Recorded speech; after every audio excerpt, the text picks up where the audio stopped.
In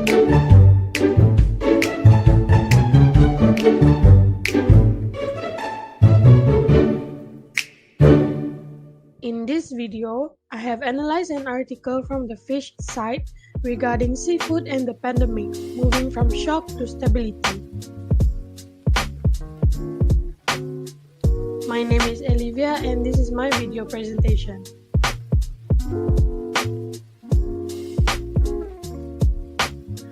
The objective of this video is to compare the coronavirus responses of seafood industry between low and high income countries and to study the impact of COVID-19 in fish industry and food system.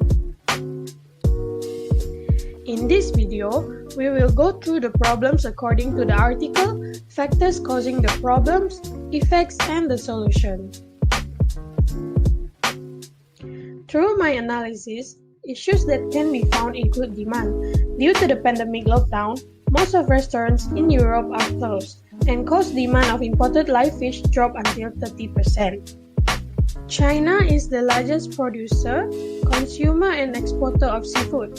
COVID cases has reduced the consumer demand, which impacting on import volume decrease.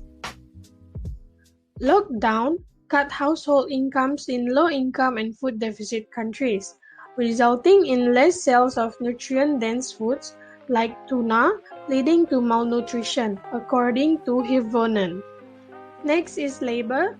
The sector has been hampered by labor shortages, which according to Mamun, to have disrupted the activities of hatcheries, feed mills, and processing. Lockdown wreaked havoc on the seafood supply chain, causing massive job losses plants. As with travel constraints, self-employed fishermen are prevented from working, which limits their buying power as they have limited income. The third and last issue are production. Seafood output fell in unison with the number of COVID-19 cases. Lockdown reduced aquaculture production because farmers were unable to predict market demand for seafood. Due to import limits, certain fish farmers have been unable to obtain broodstock or distribution, which have harmed revenue and profit margins.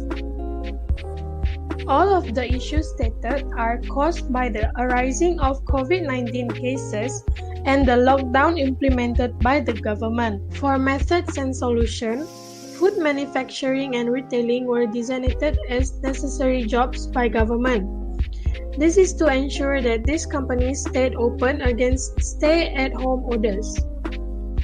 As the pandemic worsened, workers are cared by employers by increasing sanitation and providing protective clothing. If a second wave of illness emerges, lower and middle-income nations may face a nutrition crisis. To avoid malnutrition, put a price ceiling on micronutrient-rich meals like oily fish.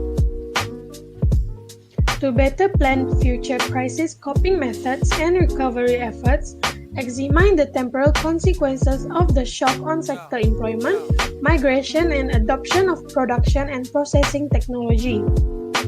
It has been 2 years since the pandemic begins. We improve each day to build safe working place and to create new normal for aquaculture industry to take place further to contribute in the economy sector.